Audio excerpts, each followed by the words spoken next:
But there are moments where something that has really been bogging you down for a long time can just suddenly be gone, and it's astonishing when that happens. So I grew up in a Christian household, and I knew from a young age that the Bible told us that we're supposed to forgive. But what I didn't understand was how. How are we practically supposed to accomplish that, especially if another person had done something particularly terrible to us?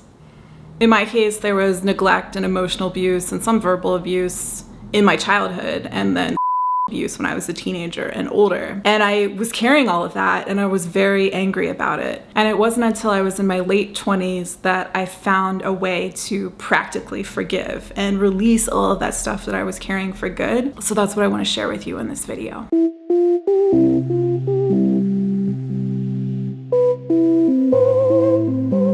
So when I was like 27, it was like something got activated and I started to go on this spiritual search. I was living in New York at the time, and I started with Christian churches, and then I ended up at the Bhakti Center, this Hindu center in Lower Manhattan. And while I was there taking a course, another student, this girl, who was sitting across the room and wasn't even speaking to me, mentioned this word, Vipassana. And she started talking about this Vipassana meditation course she'd taken and how much it helped her. And I ended up going up to her and asking her to spell it, and I wrote it down, and I went home and Googled it and signed up for a course right away. In my first course, which I did over my 29th birthday, I just remember a lot of rage coming up, a lot of anger coming out about like the most obvious forms of abuse I'd experienced, like from my narcissistic father and from a guy I dated as a teenager who had been physically and abusive as well as emotionally, like abusive in every way you can imagine.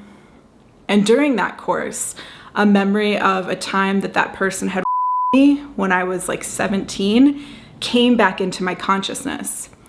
And what I understood about it was that like I couldn't deal with it at the time, and I just split it off, like my consciousness had split it off, which can be a really helpful mechanism that humans have so that we can survive stuff, that otherwise we wouldn't be able to survive. Similar things happen for us when we're experiencing, any kind of external trauma that we just can't process in a healthy way in that minute. Maybe we have to physically get out of an unsafe situation. But by the time I was in my late 20s and I was at this course, the Vipassana was healing me enough that I could reintegrate the experience of that and start to actually truly release it and heal from it. Later on, in maybe like my 4th or 5th Vipassana course, the memory came in again. And what was fascinating was that by this time, 4 or 5 courses into having started my practice of Vipassana, so this was several years into my practice, the memory was there. I remembered it clearly, more clearly than perhaps I had before, but I recognized that all of the negativities that I had in connection with that memory, the deep grief, the rage, the sense of powerlessness, the more meta helplessness and anger about the fact that we live in a society in which that type of abuse happens to women in particular all the time. Though the memory was there, all of the pain that I had been carrying in connection with it was gone. And in its place, I just felt this kind of equanimity toward that. I didn't think about him anymore. I didn't carry additional negative emotions about him.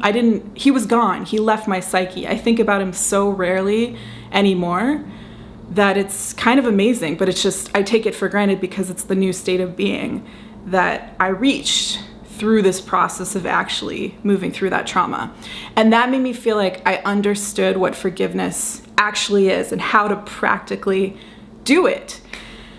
We can just do Vipassana meditation, and sooner or later, if we just practice properly, the things that are hurting us the most, and they can be truly atrocious, horrible things that have happened to us, or even that we have done to others. Eventually, through the practice, those negativities will leave our mind-body complex for good. A few months ago, I recorded myself doing a Vipassana course at home. I filmed it. If you feel like watching that video to get a sense of like the real-time experience of negativities coming up for somebody during a course and releasing. And to be clear, it takes time.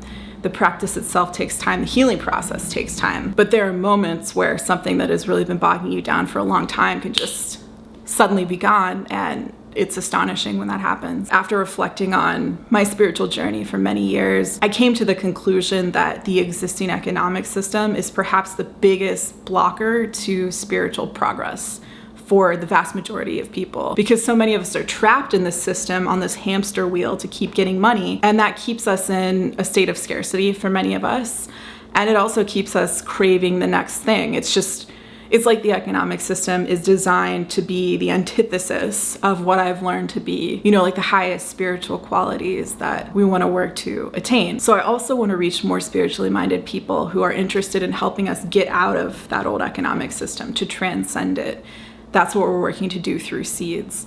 Through seeds, you can help someone in need and receive seeds and thanks. And in that way, your gift is net neutral. But also, if seeds go up in market value, it's then the giving people who can see economic benefit because they were kind enough to help. I think that creates a much better atmosphere for the progress of humanity, growth of humanity, spiritual progress for all of us, than does the old economic system, which so often rewards extraction and zero-sum paradigms and taking. If you'd like to learn more about that, check out Seeds at the link in the description. Consider helping someone in need and you'll get seeds and thanks. And I'll be back on here again soon to talk more about various spiritual topics that I think are really interesting and how they intersect with our daily lives right now. Thanks so much for listening. I'll catch you later. Bye.